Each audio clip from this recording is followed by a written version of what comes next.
तुम में से जो शख्स मोहम्मद बिन अब्दुल्ला सल्लल्लाहु अलैहि वसल्लम को गिरफ्तार करके ले आएगा उसे इनाम में 100 सुर्ख ऊंट दिए जाएंगे। ए कुरैश के सरदारों, सुन लो, आज सुराका इस्लाम को हमेशा के लिए ख़त्म कर देगा।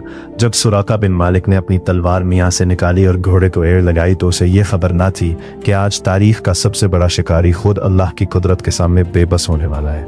ये वो लम्हा था जिसने हिजरत मदीना के पूरे मंजर को बदल कर रख दिया। मक्का के सरदारों ने ऐलान कर रखा था कि जो भी मोहम्मद सल्लल्लाहु अलैहि वसल्लम को गिरफ्तार करके लाएगा उसे 100 सुर्ख ऊंट बतौर इनाम मिलेंगे। ये उस जमाने में इतनी बड़ी दौलत थी कि सुराका जैसा माहिर सवार भी इस लालच में अंधा होकर सहरा की जलती रेत पर खतरनाक महल पर निकल पड़ा।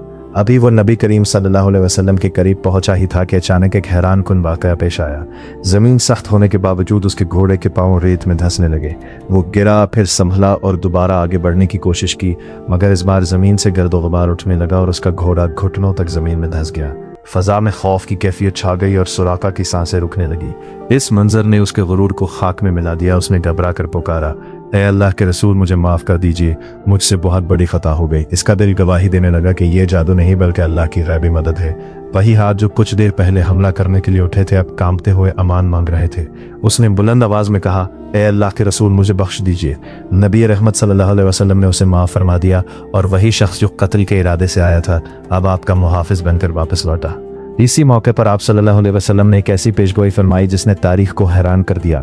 आप सल्लल्लाहु अलैहि वसल्लम ने फरमाया, सुराका, तुम्हारा क्या हाल होगा जब तुम ईरान के अजीम बादशाह किसरा के सोने के कंगन पहनोगे। फिर दुनिया ने देखा कि बरसों बाद ईमान लाने के बाद वही सुराका फतह के मौके पर शाही कंगन पहने खड़ा था। बेशक अल्लाह जिसे चाहे मट्टी से उठाकर हिदायत के नूर से सरफराज कर देता है।